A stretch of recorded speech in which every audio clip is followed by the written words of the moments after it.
Hello, everybody. FIFA has announced a plan to discard the under 17 and under 20 World Cups, tournaments that have been around for a few number of decades now. And they are proposing to replace both the under 17 and under 8 and under 20 World Cups and replace it with an under 18 World Cup with 48 teams. I think this is a bad idea. First, it's important to understand why FIFA is doing this. They're doing this because they want to broaden the appeal and the popularity of youth tournaments. I mean, let's be honest, a lot of people don't know when under 17 and under 20 tournaments take place.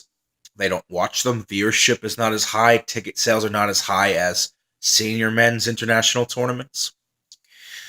And they are trying to reduce the number of tournaments they have because of the fact that it's not as popular as they would like.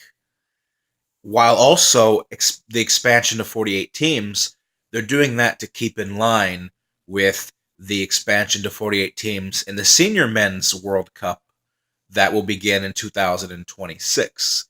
And they're doing it to sort of link it in together with the Senior Men's Tournament, and also to broaden the appeal to audiences because there's a greater chance, just by the numbers, that their country will be participating in the tournament because the expansion is going from 24 teams, I believe that's what it is, to 48.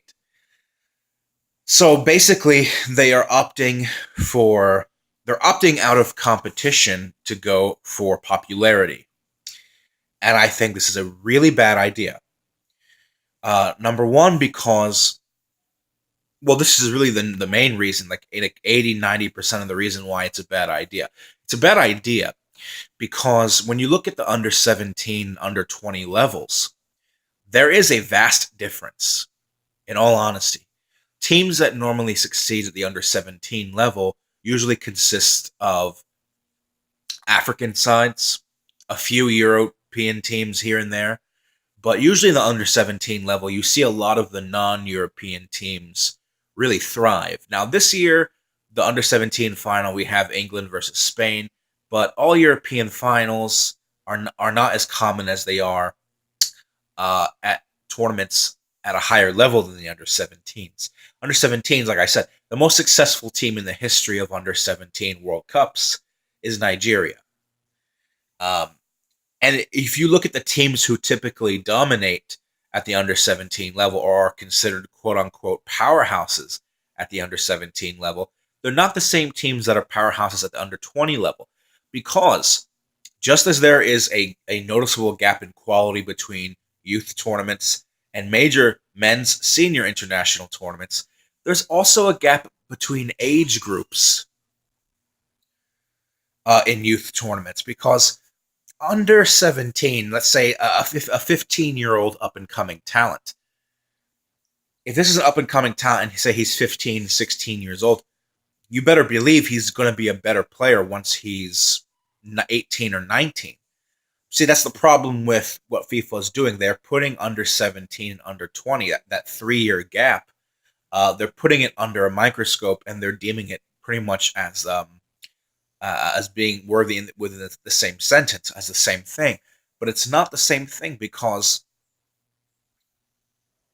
the ability for countries to scout young talent and bring them to the seniors men national side, they need both tournaments to be able to integrate the under 17s, take them up a higher level to the under 20s, and then from there into the senior national team. The problem with this, the replacement that FIFA wants to have is an under 18 tournament, which could work, but again, the problem is it's leaving out that 2-year age gap in between the under 18s and the under 20s. And the problem is that if the stipulation in the rules is in under 18 tournaments is that only players 17 and younger can participate, and you're not having any tournaments, save for the Olympics, which come every 4 years, where players between 19 and 23 can participate. Well, that's a really big problem because 19 to 23 is usually the transition years that a lot of players, especially young stars, make from the youth teams into the senior men's national team. So I'm not liking it. I really don't like. I think it's a bad idea. I think it makes it harder for countries to be able to effectively be on the lookout of any potential that's coming through their ranks.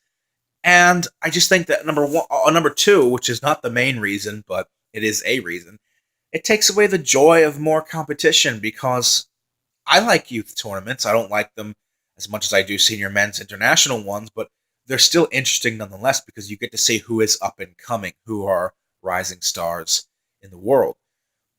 Now, maybe somebody could make an argument that only having one tournament, an under 18 tournament, would then force all the under 20s and under 17s to enter one tournament where they have one chance to showcase themselves, and that'll increase the level of competition. But I'm skeptical because, like I said, when you make an under 18 tournament, and that's the sole youth tournament sandwiched in 4 years of an Olympics, you're really cutting out other talent in other age groups. And that is a problem, and I don't like it. I think it should stay the way it is. Leave the under 17 World Cup. Leave the under 20 World Cup. It's fine the way it is. I really don't see why they are doing this. Maybe profitability, because the expansion to 48 teams will help. Now, this is in stark contrast to my belief that an expansion to 48 teams for the Senior Men's World Cup is a good idea. I'm actually one of the few people who believe that expanding the World Cup to 48 teams in 2026 and onward is a good idea. Go watch my video on that. So, yeah, but for youth tournaments, no. No, I just don't. For the reasons I just gave, I think this was a very much not well thought out decision, and I hope it doesn't have profound repercussions. I hope it doesn't have a lot of consequences, but I don't see it how this could be the right move. I just don't see how it's the right decision. So leave a comment below, like, subscribe. I'll see you in my next one. God willing. Have a good day. Much love and peace out.